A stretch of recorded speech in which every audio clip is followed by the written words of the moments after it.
Okay, good morning. Good morning.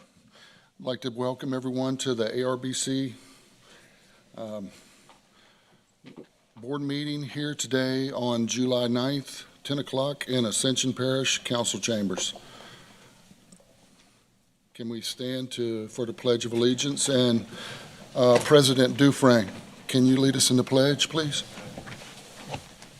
I pledge allegiance to the flag of the United States of America and to the republic for which it stands, one nation, under God, indivisible, with liberty and justice for all. Thank you. Ms. Tony, can we get a roll call? Mr. Bailey is absent. Mr. Byrd? Absent. Mr. Clark? Here. Mr. Quintmall? Here. Ms. O'Neill? Here. Mr. Dufresne? Here. Ms. Filito? Here. Mr. Harrell? Here. Mr. Harris? Here. Mr. O'Neill? Absent. Mr. Parker? Here. Mr. Rayford? Absent. All right, we have a quorum. Thank you. Okay. If we have any public comments, please submit them and register. There'll be opportunities after each item on our agenda, but also any general comments in regards to the ARBC, certainly heard after we complete our agenda.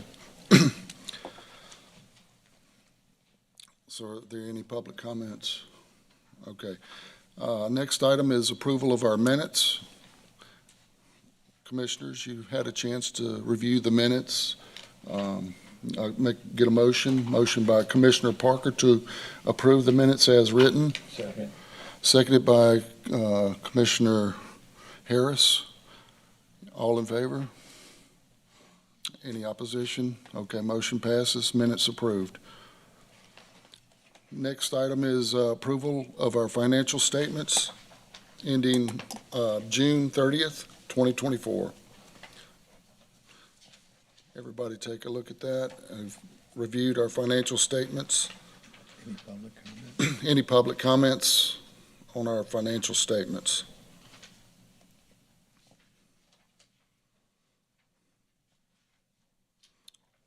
Okay, no comments. I have a motion to approve by Commissioner Quintmall and seconded by Commissioner Parker. Any opposition? Motion passes. Next item is report by the ARBC president.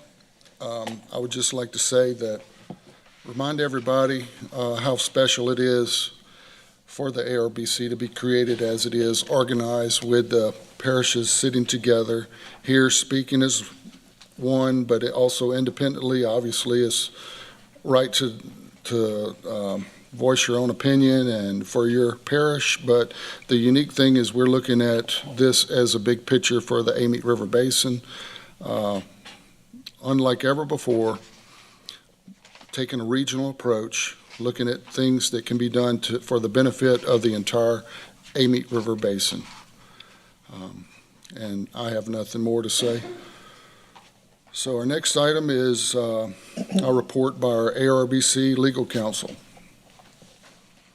Mr. Larry Bankston. Just a couple of things. As you are aware, we have entered into a contract with the Louisiana, the Water Institute for temporary services of engineering to assist as it relates to the efforts of our executive director.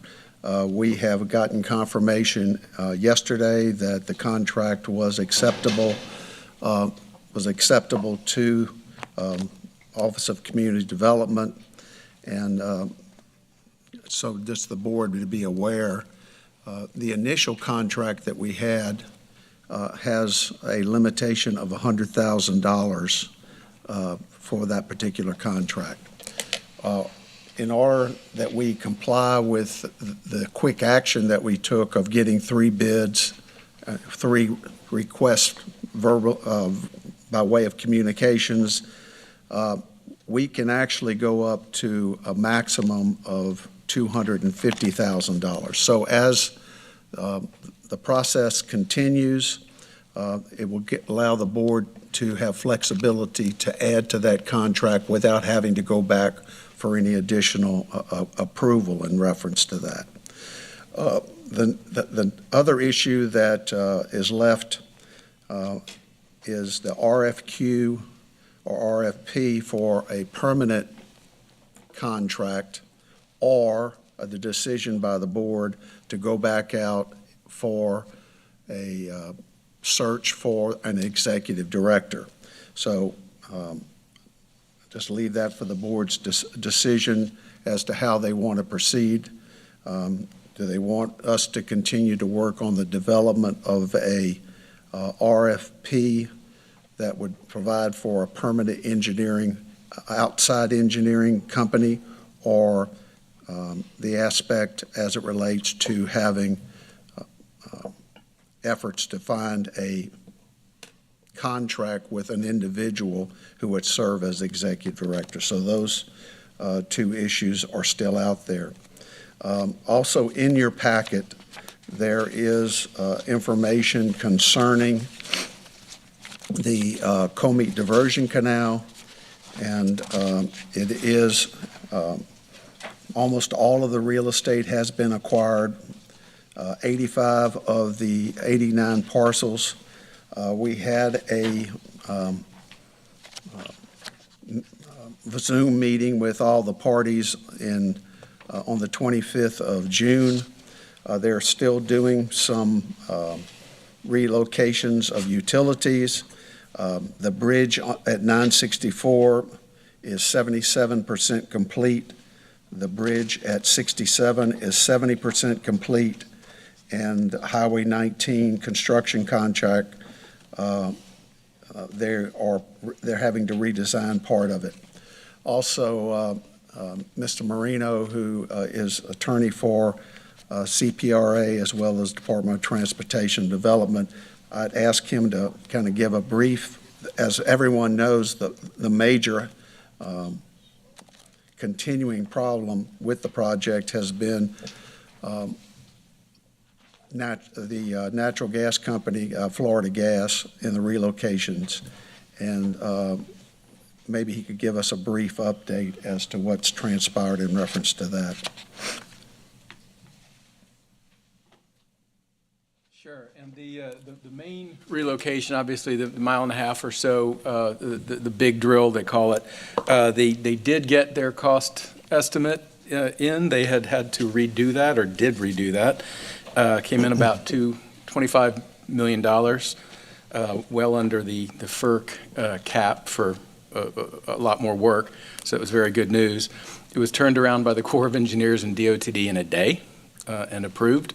So the next step now, and that's about 2 weeks ago, and so the next step is for Florida Gas to reapply to FERC for their approval. We do not have information on where they are on that, but we would expect that any day, if it hasn't already been filed, to be filed. That's what I've got. Thank you. Which is actually very good news, because that has been the major impediment of kind of going forward in some of the work. Once the Florida Gas is relocated and it's closer to Highway 61, then it means that certain aspects of the canal can actually become functional. And as they become functional, they're actually turned over to potentially to East Baton Rouge Parish. So for operations and maintenance. We have been in discussions with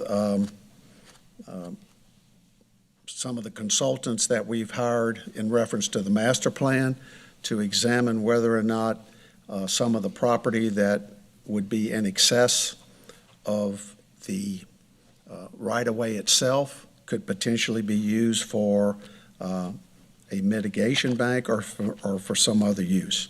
East Baton Rouge Parish has indicated that they only want to acquire that portion of the right-of-way itself and nothing more. So that is That's my report in reference to those two particular issues.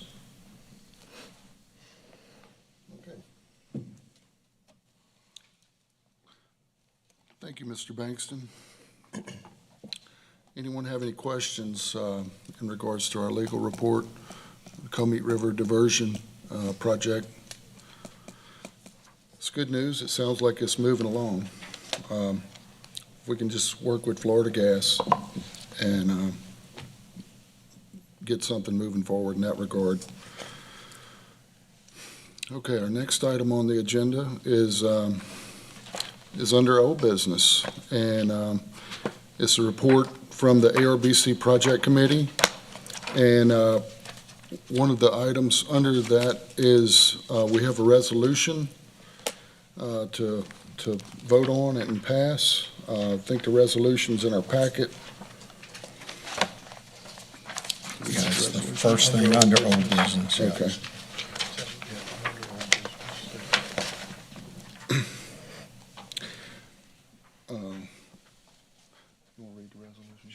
Mr. Bankston, can you read the resolution for us where we know exactly what we're talking about here, and the visiting public is aware?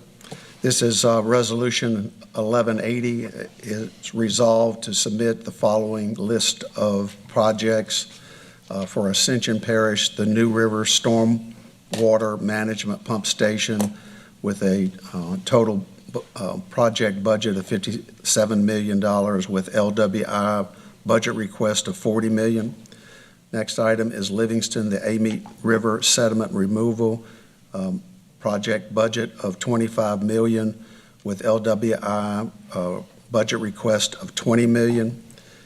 In St. James, the West Shore Interconnect Levee Phase 2 of $54 million with a $10 million request to LWI, which is the Louisiana Watershed Initiative. And for Iberville, East Baton Rouge and Ascension, the Bayou Manchac Restoration and Wards Creek Alignment, $30 million with a request of $30 million from LWI. And whereas the Amite River Basin Drainage and Water Conservation District was established pursuant to RS 38:3301 and is comprised of the geographical area within the watershed. And whereas the management and control of the district shall be vested in a board of commissioners, and whereas the board shall be vested with certain authority over public drainage. Whereas House Resolution 181 of the 2022 session urged and requests the Office of Community Development to create an independent watershed region for Amite River Basin. And whereas on October 24th, the Council for Watershed Management designated Amite River Basin as Watershed Region 9. And whereas Amite River Drainage and Conservation District Board was designated as the steering committee for Region 9. Whereas flooding mitigation projects are to be submitted to the Louisiana Watershed Initiative for potential funding. Now be it resolved that the Board of Commissioners for the Amite River Basin Drainage and Conservation District in regular session assembled on behalf of Region 9 to submit said list to the Office of Community Development Watershed Initiative Program. Okay, that's our resolution. Any comments? Yes, Ms. Gorman. Can you hear me? Yes. All right. In reference to the resolution, there were members of you, Chairman Clark, Jack Harris, and Chairman Quintma, who presented to the Pontchartrain Levee District Board of Commissioners and sharing the Bayou Manchac Restoration Project in May of 2024. Our number one goal is to keep the project moving without delay while we forge a path moving forward together. PLD has been in discussions with the Amite River Basin Commission Legal Counsel concerning an MOU as offered and requested. I apologize for missing last month's meeting. I was out of town. I would like to let the rest of the board know that when it was presented to Pontchartrain Levy District by those board members, the ARBC had a desire to utilize, this is from PLD's board minutes, that ARBC desires to utilize $100 million that they have from LWI to include the Bayou Manchac Regional, specifically $40 million of said funds for their proposed downstream scope, Wards Creek realignment and Bayou Manchac channelization from Perkins Road to Amite River. Of the $100 million ARBC has from the LWI, it is broken down as follows: $40 million to the Bayou Manchac Regional Project, $30 million to the Lower Amite River Dredging Project, $10 million to St. James and for one of their projects, and the remaining funds dedicated to Ascension Parish New River Pump Station. Details as to what has been submitted to LWI, the engineering efforts, and/or any other details of the proposed ARBC projects was not provided and/or referenced or detailed with specific information. Parish President Quintma concluded to remind the Pontchartrain Levy District Board that if they were not willing to share the project, that the Amite River Basin Commission would take the $40 million and apply it somewhere else in their jurisdiction. After much discussion, it was determined that the Pontchartrain Levy District would take this request under advisement, review same with our consultant, coordinate more dialogue between the Amite River Basin Commission and Pontchartrain Levy District within the next 90 days with a reasonable path forward in the best interest of PLD taxpayers and time. No motions were made, and members of the Amite River Basin Commission left the committee meeting. I think it's really important to remember, that we are all working together. These numbers have changed somewhat. I'm assuming that as per the statute, I have a committee meeting this evening, so these are 3 out of 4 projects in Pontchartrain Levy District jurisdiction as well.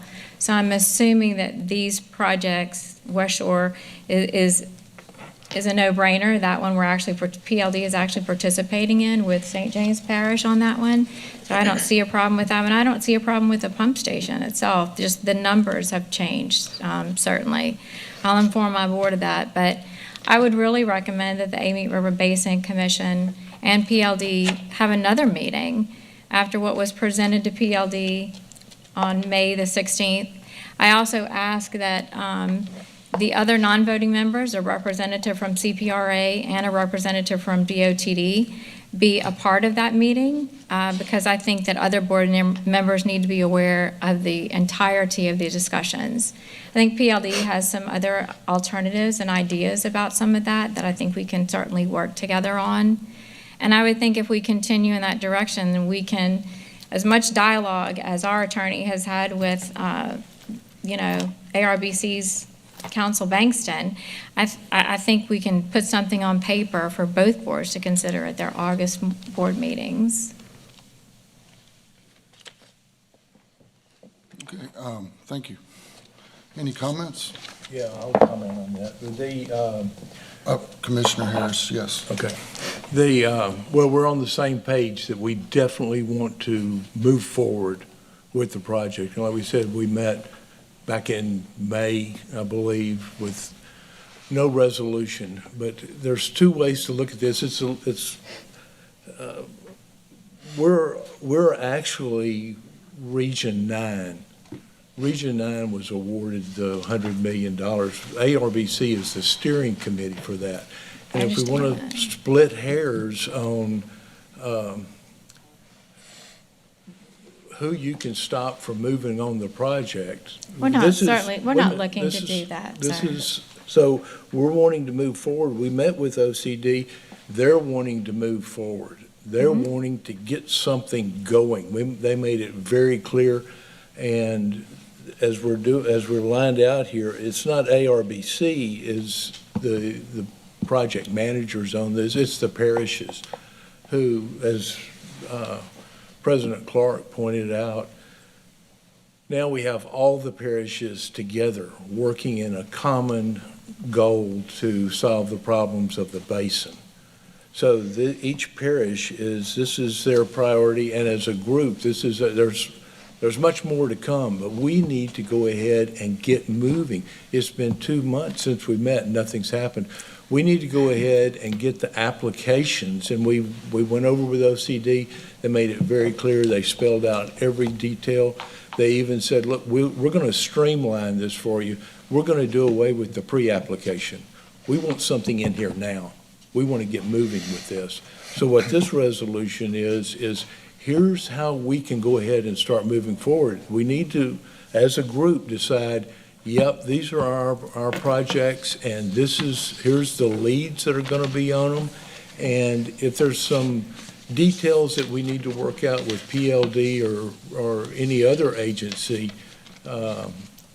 we can work those out, but we need to go ahead. What this resolution does is that the steering committee of the Region 9 is saying, yep, these are our projects, and this is how we're going to spend the $100 million.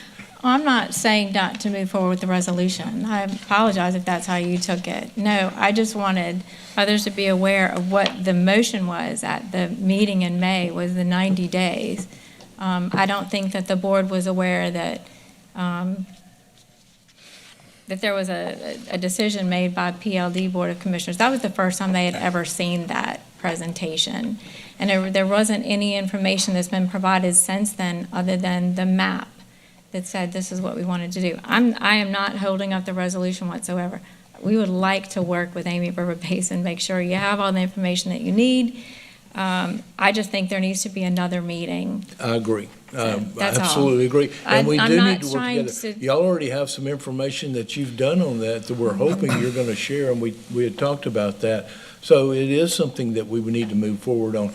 But this resolution will let us go ahead and start getting the applications in place. I am fully aware. In June, I called OCD trying to get a meeting with them and ARBC. I was told that I was not the grantee, that was Region 9 was ARBC. ARBC would have to call the meeting, and then I was informed as of yesterday, y'all did have a meeting with them.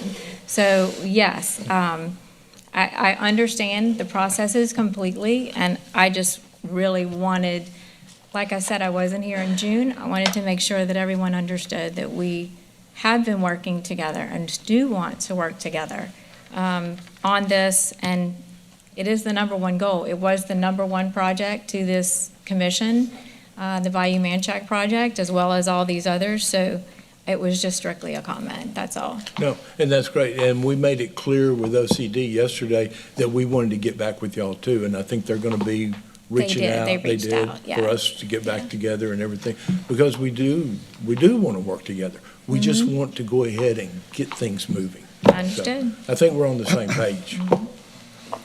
Okay, any more comments? Commissioner Quintmo?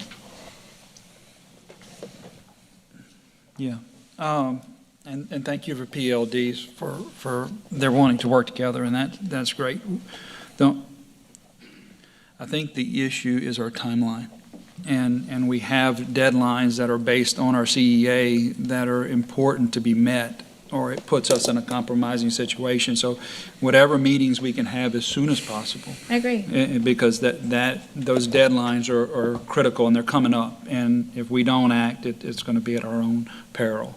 And so, yes, include me in on the meetings. Excited to do them, and looking forward to doing them. And hopefully we can get some resolutions to these. As far as the amounts, these amounts were done by this committee way back. And so I know it was 30 to 40 on the discussion when we were in PLD, but as when we met as the project committee, this is what we had originally discussed, and this is what our last meeting on the amounts were in agreement of. And that's how the amounts fell out. And so just kind of wanted to point that out as far as the amounts, and they never really changed from our agreement internally that we had when we actually met here in Ascension a long time ago, it seems. So that's as far as the amounts are concerned. That concludes my comment. Thank you. Any public comments? I think an important point made here is that Region 9, which occupies the ARBC, represented by the Louisiana Watershed Initiative, Region 9 received the $100 million. So, The promise of the 100. yeah, the promise conditionally that we do these things, but the point is that the funds were to come to Region 9, that ARBC did not get the funds. ARBC is merely the steering committee for Region 9. Any other comments? Okay, can I get a motion to? Make a motion, we pass this. I got a motion by Commissioner Harrison, seconded by Commissioner Harrell. Do I need a roll call? No. Any opposition? Any opposition? Hearing none. Hearing none, motion passes, resolution passes.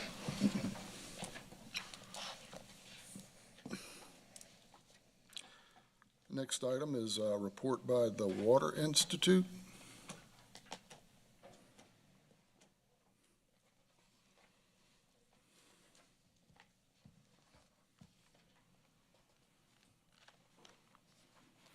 Does this work?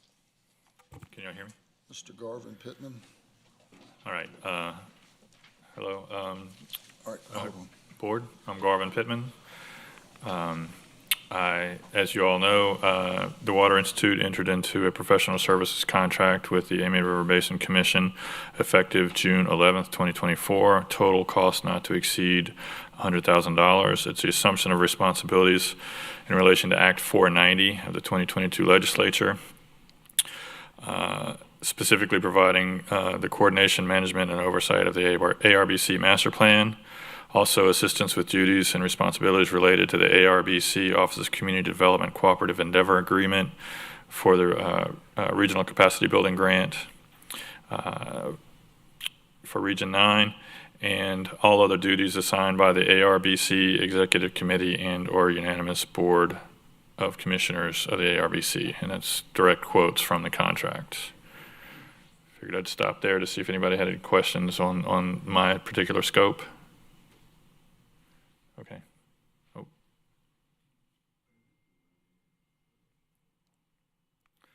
Okay. So what have I been doing for the last month since the last time we met? I spent a lot of time looking at your different funding sources, what the requirements are, what the limitations are, what the values are. Specifically, Act 490 of the 2022 legislature. To the two different OCD contracts that you're working under, the what we call 306 for the $100 million for large transformative projects, and the 358 and Amendment 1, which provides $800,000 for expanding technical capacity within the watershed. Also reviewed the CPRA IGA, which is, quote, for the purpose of helping ARBC initiate its annual and master plans and develop and promulgate regulations mandated by Act 490, and also House Bill 2 of the 2022 legislature. Some additional resources that I spent a lot of time reviewing were the minutes from recent meetings, resolutions from recent meetings, the ARBC annual plan, your priority project descriptions, the Louisiana Watershed Initiative Action Plan, and other materials, especially the Amendment 2, which created Region 9, and Amendment 3, which allocated $100 million to Region 9. And then a lot of materials sent by the Executive Secretary and the President. Excuse me. Also during that time, I made contact with OCD, specifically Gina Lathers, whom most of you met with yesterday, Michaela Connor, and also Bonnie Donaldson, who is the person we submit our request for payments and our quarterly reports. Incidentally, the first quarterly report went in yesterday afternoon and appears to have been accepted by them. Also, we set up a meeting between OCD and the project committee, which happened yesterday afternoon. Many of you were there. If anyone has questions about that meeting, please let me know. I attended a Louisiana Watershed Initiative monthly call, got to meet some of the other coordinators from other regions. And here's one for the future for y'all. Fellows by the name of Chuck Berger and Josh Riggins from DEQ want to meet with the full commission to discuss gauges in Region 9. That's rain gauges, stage gauges, things like that. We have a meeting set up later this week, just the three of us, to discuss what that might entail and to see if that is worth your time. Also registered the Amite River Basin Commission in OCD's IGX system. This is a system where all the projects, specifically for the $100 million, will be entered into.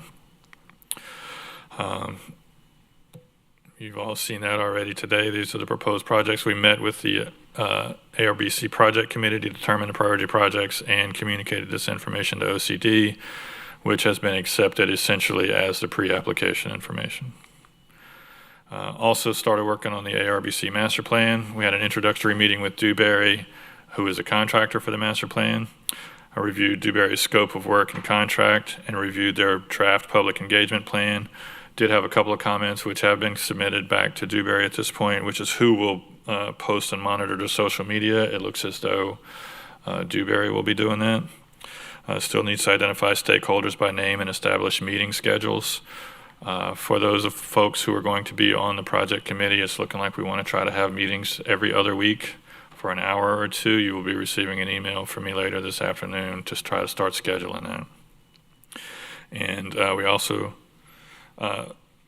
working with Dewberry and subs to produce invoices that are compliant with their contract with us and with our contract with CPRA. And the President Clark has appointed a master plan committee. That is President Clark himself, Ryan Bird, Ms. Ferlito, Ed Knight, Brian Lazina, and myself. And I've spent a lot of time just trying to stay organized. You can see over here on the left hand of the screen a file system that I have. It's on a secure team site at the Water Institute, which I can share with anyone as a SharePoint site if that's what you wish.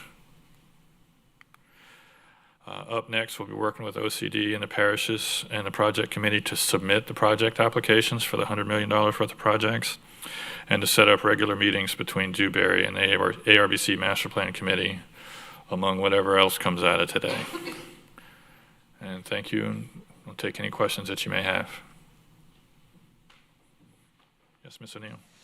I'm sorry, do you call on her? Any questions? Commissioner O'Neill. The second bullet under Act 490, have we introduced any ideas for expanding technical capacity?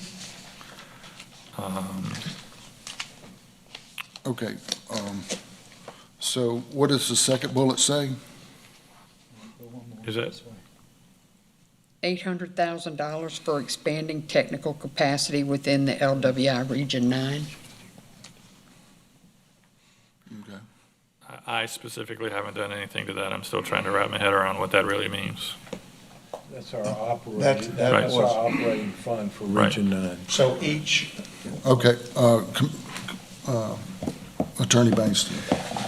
each of the regions received money for the purpose of developing plans, activities, and this is the $800,000. We didn't get that till very late on, but all these other regions were getting money, and that was the money that's referred to as the $800,000. So what Mr. Pittman's involvement is starting that process, and we've actually gotten some reimbursement already back in reference to that activity, but that's the overall view of that. Okay, so I can recall. So the $800,000 is for our regional capacity building grant. That's provided by the Watershed Initiative to help the individual regions provide watershed coordination activities.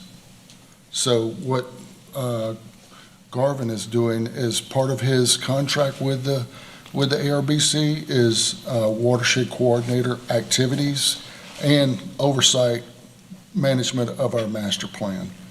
Will some of that be including training for some of our local community officials? We'd have to look at the specific grant and what is eligible or not, and if it is, how that would be administered. But it's primarily in-house work by the ARBC as they move the Region 9 forward to help coordinate Region 9. And that's why we have Garvin on contract to help us coordinate Region 9. Before Garvin, we were having to do it ourselves primarily. So now we can use this funding to do that, and that pays for that. If we have eligible tasks that we're doing and would submit it properly. It's a lot of red tape, or a lot of paperwork, but he seems to have cracked the nut and making it happen. So he did say we submitted 1 quarter, we actually submitted 2. He submitted 1, but we had 1 before that. And I think we were able to recover like $116,000. That's correct. Yeah, Commissioner Harris. You can think of this as our operating budget for Region 9. Every region has, most regions go and hire a coordinator, and that's what we've done here. Up until now, we were our own coordinator, and they got that for free, or we did, because John was doing most of it. But this is our operating budget, and that's what Garvin's getting paid out of, and any of our expenses for work that we do as Region 9 comes out of this $800,000. So there may possibly be some leftover money to provide training for local community officials. Well, not right now, we're not looking at that. We'll take a look at the grant and what's eligible and not, what we can do. Absolutely, Ms. O'Neill. Thank you. Any more comments? Commissioner Quintmore. So, yeah. Garvin, I just want to thank you for your communication with the entire board and individual members. It's easy for someone to do their job adequately, and we all not say anything. But I do want to tell you I appreciate the communication and your getting up to speed on where we are and helping us move forward. So thank you. Thank you. Any more comments? Any public comments? Thank you, Garvin. Thank you. The next item is report by presentation by Dewberry. Dewberry is working on our master plan, and yes, welcome. Hi, hello. I'm Jerry Daniels, subbing in for Sam Crampton, who is out of the country today to give the update. I might have some supportive help from a couple of our team members as well. We'll try to get through this as quickly as possible. So thank you for having me today. I appreciate the opportunity to be here. So I broke down the presentation in order of task for our scope, so you could follow along and see how we're starting. Task 1 is just us being here, so we'll start at Task 2. So for data collection, we have received some of the models from PLD, which we appreciate. We are taking those and converting them. We are working on fulfilling a data request on the sediment study that they did post-flood in August 2016 from the Water Institute. My understanding is that's in process. It's just a matter of them gathering the data and getting that back to us.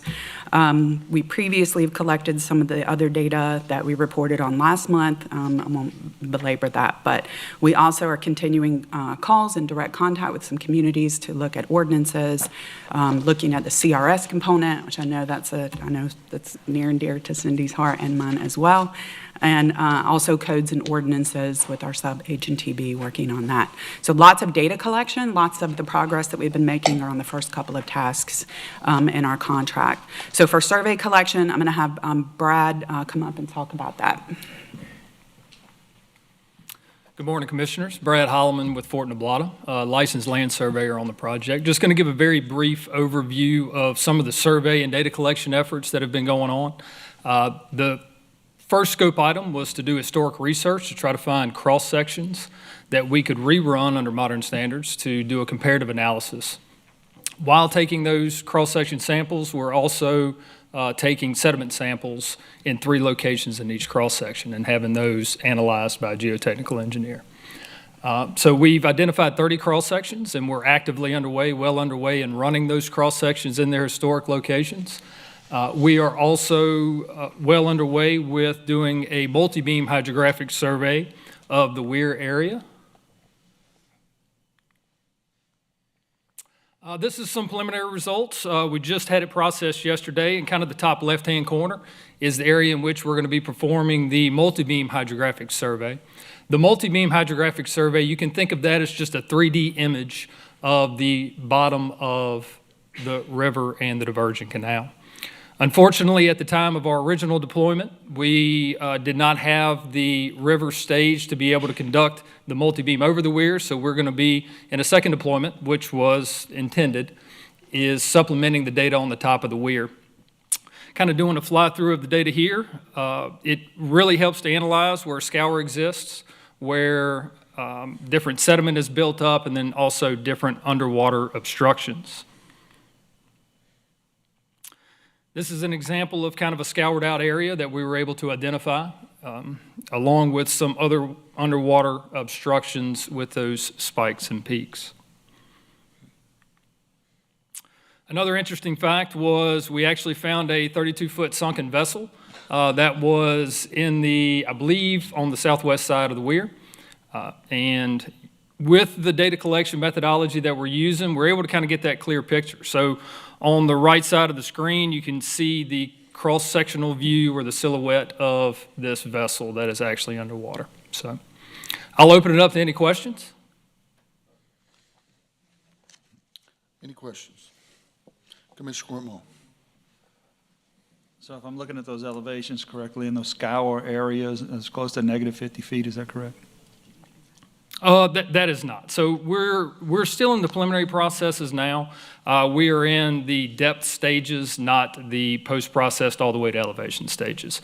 So the next step that we collected the data, a lot of this information was just generated out of depths, and then our next post-processing that is happening today is correlating those with the elevations from the IMUs rather. All right, so these negative numbers have not been computed yet? Okay, That's thanks. right. Thanks, Brad. Any more questions? I have a few more slides to finish the update, but any other questions for Brad, I guess? So the first time we surveyed this river in 2019, 2020, we found a BMW, so we've upgraded to a yacht now. So just we'll see what happens next. So outreach and engagement is a portion of the project that I'm heavily involved in with HETB. And so I wanted to go over an update and a few things with you guys. So we submitted the draft engagement plan, which was very high level. Admittedly, we wanted to make sure we were starting in the right direction, make sure you guys were good with our strategic approach in terms of numbers of public meetings and that sort of thing. We just got some comments as recently as yesterday, so we'll be finalizing that and turning that back around to you guys. We're really glad to hear about the committee formation and also the working meetings that Garvin mentioned with us to really push the schedule on a more rapid pace. I was very concerned coming in today about staying on schedule with our timeline in terms of collateral and approvals and things like that. So we're very excited to be part of that and get things moving forward. I have one of the comments Garvin had that he presented earlier was about specifics on stakeholders. I have an entire spreadsheet in my inbox that's ready to send over to you guys for review and approval. I got clarification today on exactly whom to send that to. So we just, like I said, had some questions about the reviewers and approvers. So we have that underway, so you'll be seeing a lot more. One of the things I wanted to talk about today, and if you don't want to make a decision today, that's fine, we can send it out via email, was the way we were going to group our meetings. So just a quick recap, in our scope, in our contract, it is to have 2 rounds of public meetings, 3 meetings in each round. So we're going to combine the parishes and the communities into 3 groups and have one very soon. We're hoping to have a round of public meetings in August to sort of say, here we are, this is what we're doing. We want some input from the public on the master plan, then another one at the end to roll out the master plan. So what I would like to do is show you these maps that we've created to kind of get your input on how to group the parishes together in those 3 meetings. So again, we'll have 2 rounds of meetings, and if you guys don't like either one of these options, we can take another approach on it. And in any grouping, we would find a central location within the region to have the public meeting in. You know, we wouldn't expect people from East Feliciana to drive all the way down to the southern part of East Baton Rouge Parish. You know, we would find a good central location that's ADA compliant and all of the things to have the public meetings. So if you guys want to decide today and tell me which one you prefer, that's great. If not, again, I can email these out to the committee and we can have a discussion at the working meeting. That's totally fine, but these are just some of the things we've been working on behind the scenes to get ready.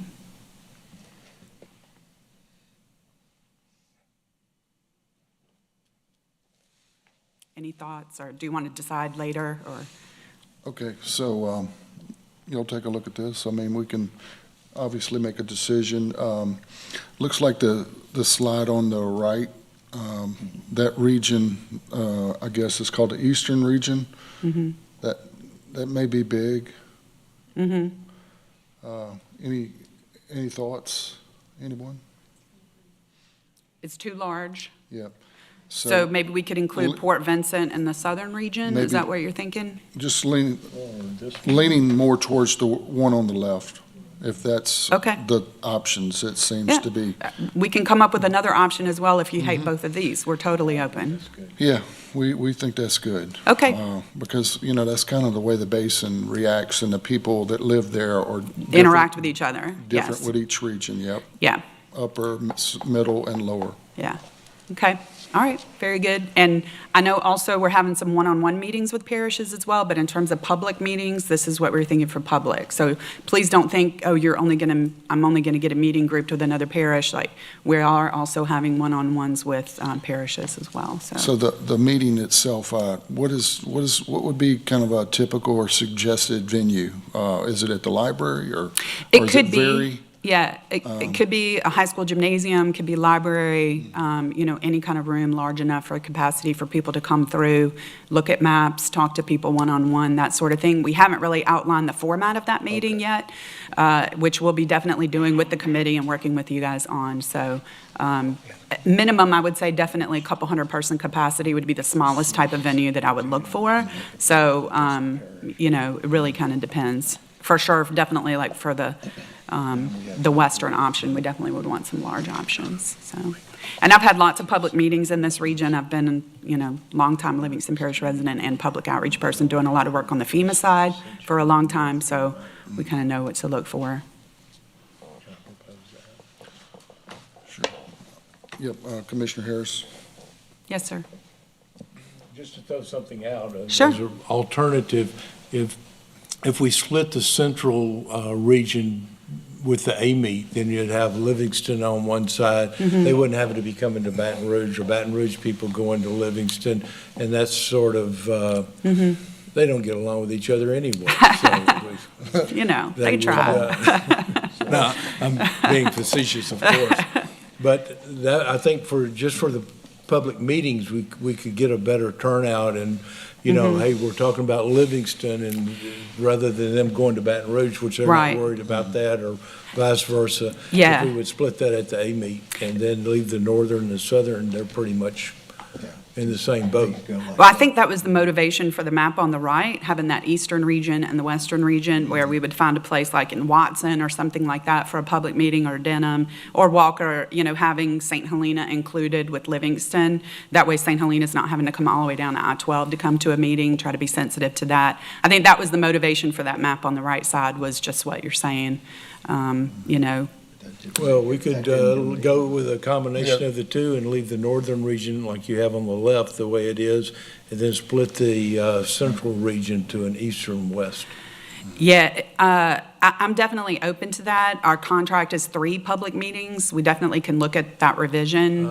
Yeah, so that's why we were trying to get 3 regions out of this, and, 2 rounds of 3 meetings, excuse me. So we can modify that. I'm totally open to modifying that if we need 4, a northern, a southern, and a EBR LP. Totally open to that. That makes Sam's more not here. sense I now. can say yes. Now I see why you did the one on the right, and historically, the concerns about flooding Are different. Exactly. Yes, sir. And you're Yeah. going to get, from what we've seen in the past, more participation from the eastern and western region, and while there are some concerns up in St. Helena in the northern part, most of their water's headed down here anyway. Yes. So Yes. I see, I didn't realize the limitation of 3 regions. That makes the one on the right make more sense. Okay. Mr. Bankston, you had a suggestion about perhaps outreach, and so to speak? Question is, I know you're reaching out to the parishes, or you're reaching out to the cities and the Yes, sir. town and the towns? Yes, sir.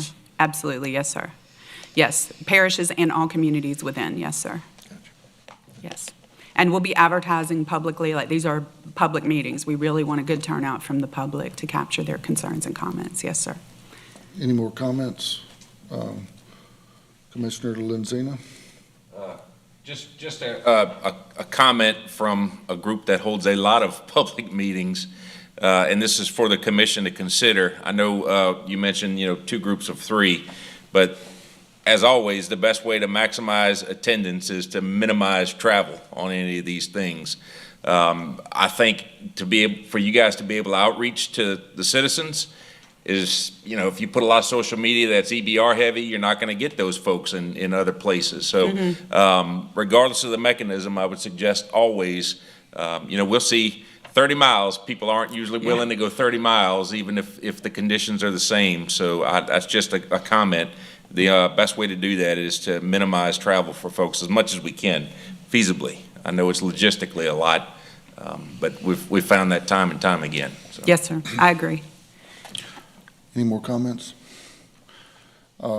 Another comment, everybody talks about social media, and it is important, but it's not for everyone. There's nothing like the good old newspaper. Yes, sir. Sunday news, and it's not that hard. The Advocate, the Pelican, the Weekly, the Statesman, these, or the Watchman, that touches these areas, and not just an advertisement, but reach out to the news writer as an article for the ARBC master plan, Yes, soliciting comments. And I think that, on this date, could reach some folks that you would not necessarily get on social media. Yes, sir. I completely agree, and those are some of the tactics we plan to implement that I think we mentioned in the engagement plan, but didn't go into large detail. But absolutely, press releases on the meetings to written as well as electronic media, radio stations. I know Jay Grimes just retired, but I've worked with him on things in the past. And so we definitely want to send out press releases and advertise to all of those types of things. I know that ARBC had a large presence on social media, and from our experience in doing a lot of outreach when it comes to I'm going to do air quotes, government type meeting, a lot of people 35 and older, that's where they're getting their news, unfortunately, is from Facebook, true or not. That's where they're getting it and believing it. So I'm hopeful just from an advertisement standpoint, we can turn off comments, just keep it as an outgoing message to advertise our meetings and things like that. That way it's not building any consternation or a debate or anything like that. We're just sort of advertising what we're doing and controlling the narrative around the meetings for sure. Yeah. You made a good point. Outgoing messages, not necessarily soliciting not two-way. comments. Yeah. That could get messy. Yeah. Yes, sir. Okay. Agree. Commissioner O'Neill? Is there any way we could consider changing it to 4 meetings? Like Mr. Harris suggested, cutting the central region into making it 2? I think it's more of a budget deal. Is that correct, ma'am? That's correct, yeah. So I'll get with Sam when he comes back. I'm sure we can work in another meeting. Because once you get the materials developed and all that, it's just a matter of time and attendance. The initial investment's already there. So obviously we'll have to look at the scope with our subs and that sort of thing. But I'm pretty sure we can accommodate, but obviously I can't commit because, I'm not Sam. So we'll see. Okay. Thankful I'm not Sam. Commissioner Ferlito? Will the 4th affect, if you get it, would it affect the schedule? Because I know the schedule's super tight. It shouldn't. We would try to do them all in a very close time period with each other, possibly within the same week, something like that. Just kind of go from one to the next, have them. We definitely would advise you and let you know if we felt like it did, because that is my number one concern on this, is staying on schedule. Yes. Yeah. Any more comments? Okay. Thank you. All right. A few more things on the update. So I just want to remind you of our leads. We'll definitely make sure you know these folks and have that name in front of you if you represent these parishes and have an issue, concern, anything like that. I just wanted to reiterate that. These next updates are going to be super quick because the bulk of our work has been on outreach and survey. So ordinances and codes, our subs are collecting all of that information for all of the communities within the ARBC. I just saw a ton of data get posted by Melissa yesterday.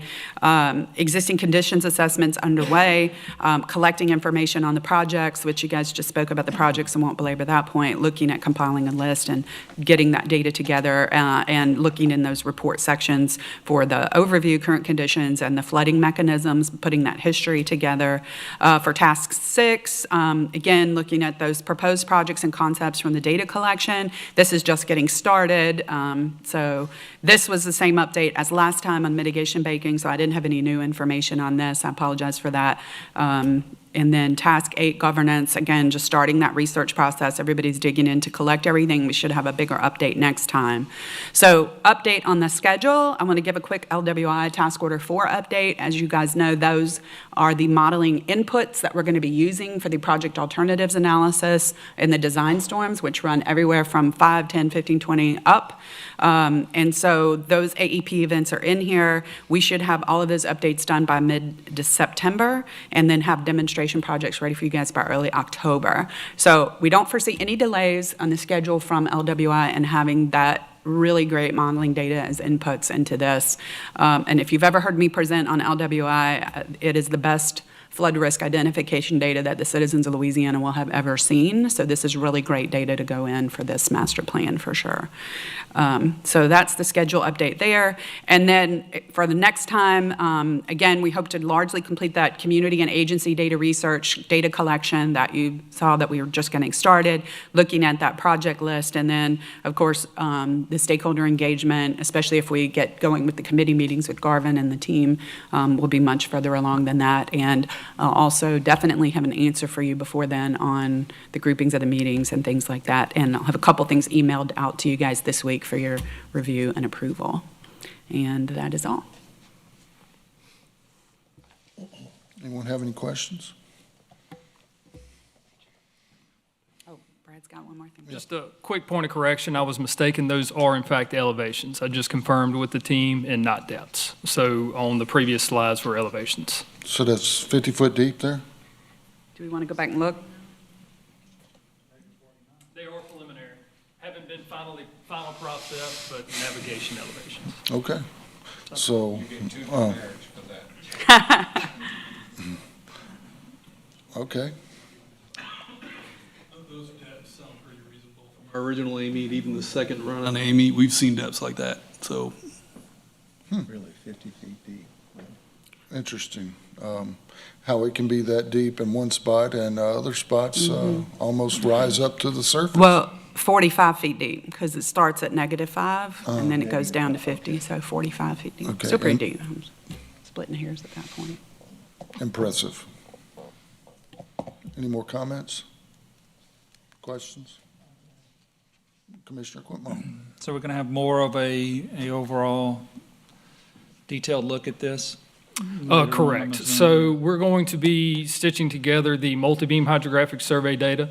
There are some areas in shallower water that we'll have to use single beam hydrographic survey data coupled with LiDAR data. We can stitch all of those data sets together, accounting for vertical datums and adjustments, and in that final processed view, be able to get a both underwater and above water view of the area within those regs. The extents, excuse me, the extents of the survey is from where to where? It is, if we have the slide for the multi-beam data, in that top left-hand corner is the extent of the Weir survey, the red outlined in those areas. The cross-sections, the 30 cross-sections, there are going to be 10 in the upper reach, which we're considering the upper reach is north of 190. There would be 10 historically re-ran cross-sections and 20 south. Okay, so we're going to go on Amite River and then diversion as well from those to the mouth, is that correct? That's correct. Okay, I just want to make sure we're getting all that necessary data. Okay, thanks. And we were able to receive the core data. We contacted them, so from 2006, and then there were multiple data sets, so picking spots to rerun those. Yeah, it's difficult for us to just kind of understand the underwater debris and, you know, just looking from it like that. I mean, this is obviously cool stuff, right? But I'd be interested in looking at the complete layout, and I'm assuming we're going to get some hard copy maps of that or something? Correct. So that we can look at the full elevations from 190 all the way down to the mouth? That's the intent, is to overlay the modern-day cross-sections with historic cross-sections and accounting for any kind of vertical datum shifts to be able to determine true changes instead of just elevation datum changes. So when you convert the historical data to the new data, are we going to be able to tell any silting in the Amite River versus from when that was done to current? That's the intent. We're going to be correcting, I hate to use the word correcting, but updating the data sets for vertical datums through both calculation and hard verification of road centerline shots are included.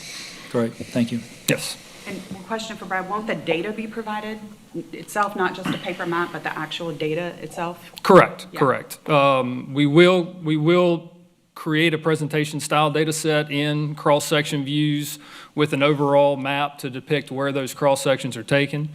But also all available data will be provided. And You should have that for your public works, et cetera. You should have the access to that data.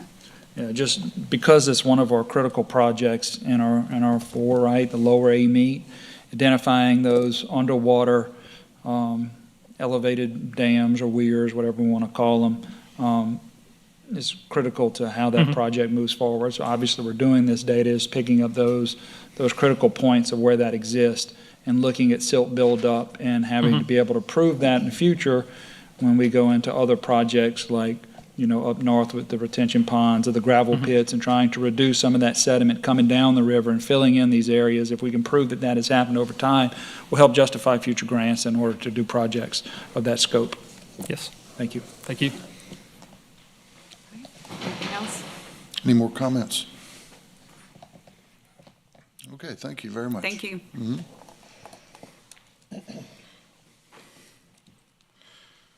Okay, nice update by Dewberry on our master plan. Seems like we're moving forward, and as you could see, that was very enlightening information about the channel of the Amite River.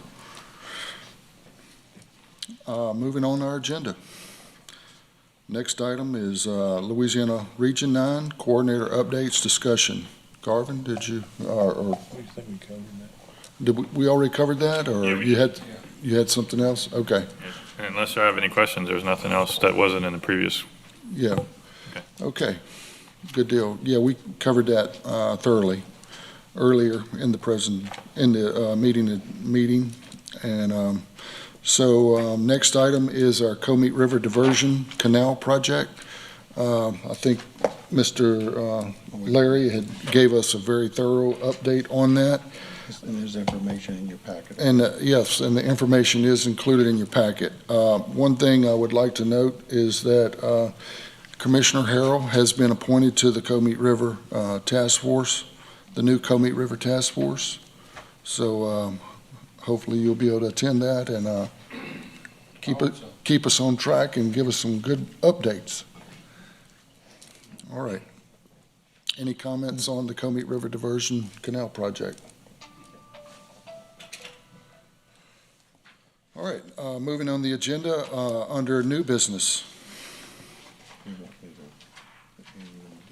We have our annual engagement letter with our auditor, Diaz, Dupree, and Ruiz, LLC, and that is an action item, and we're going to need a motion.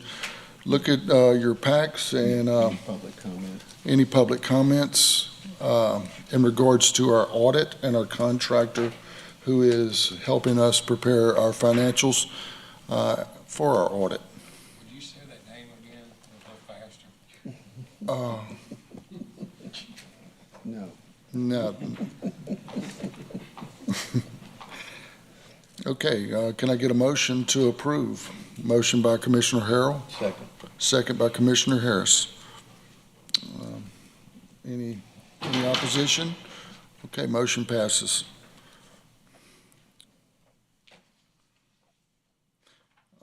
Annual AUP engagement letter. by auditors Diaz, Dupree, Ruiz, LLC.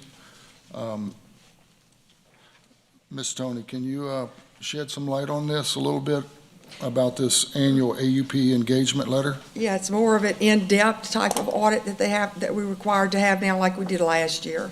So this is just standard engagement letter. Okay. Mr. Bankston. It's different.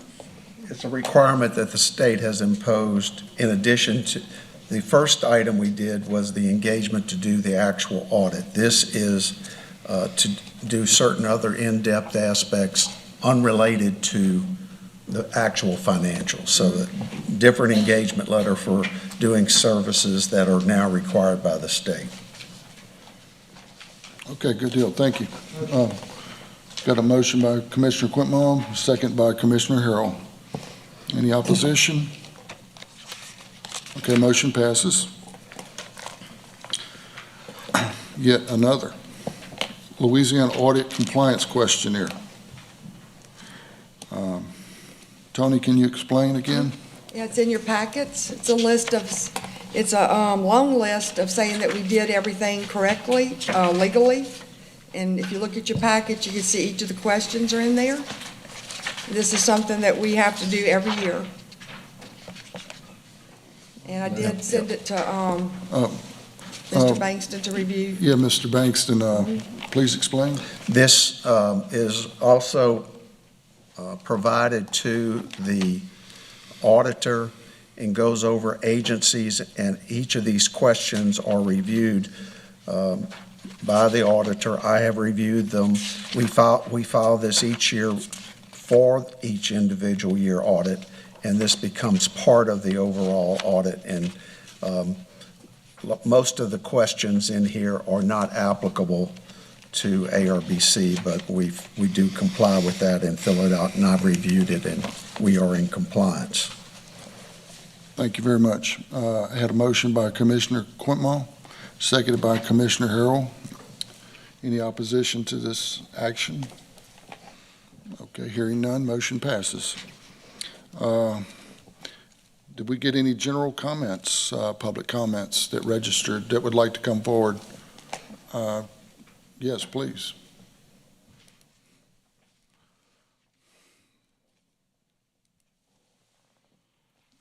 Rick Weber, Mr. Chairman, members of the commission, this is in reference to your resolution 1180 that you mentioned earlier.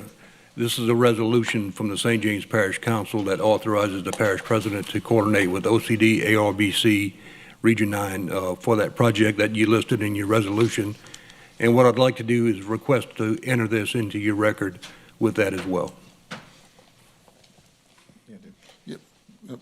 Just a motion to accept the resolution and have it attached to the official minutes of the board. Okay, sounds good. Do we have a motion, Commissioner Quintmall, and seconded by Commissioner Harris? Any opposition? Okay. Thank you. Yes, sir.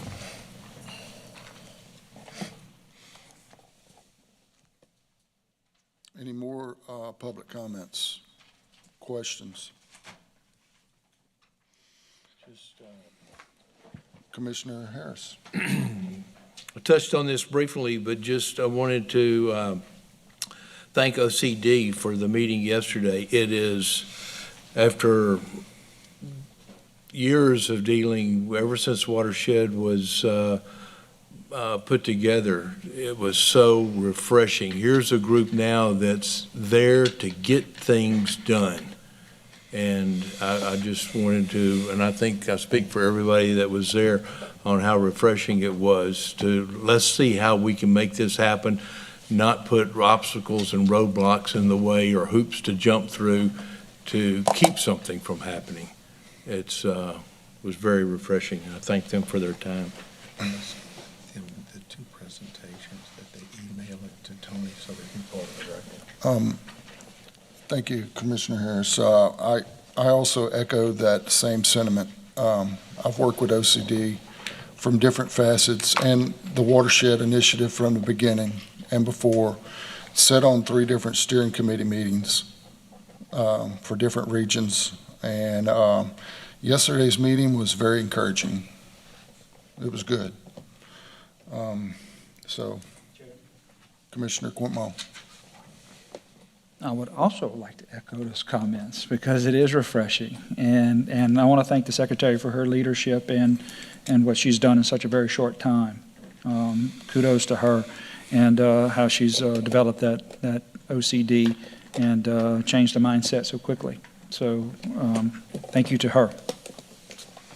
Okay, any more comments? Hearing none. Those who gave presentations, is it possible that you could make those presentations available to our Executive Secretary, Ms. Tony Guitro? Okay. On our website. And they're on our website. All right, good deal. Well, that concludes our meeting, and so I need a motion to adjourn by Commissioner Harrell, seconded by Commissioner Quintmall. Any opposition? Hearing none, the meeting is adjourned.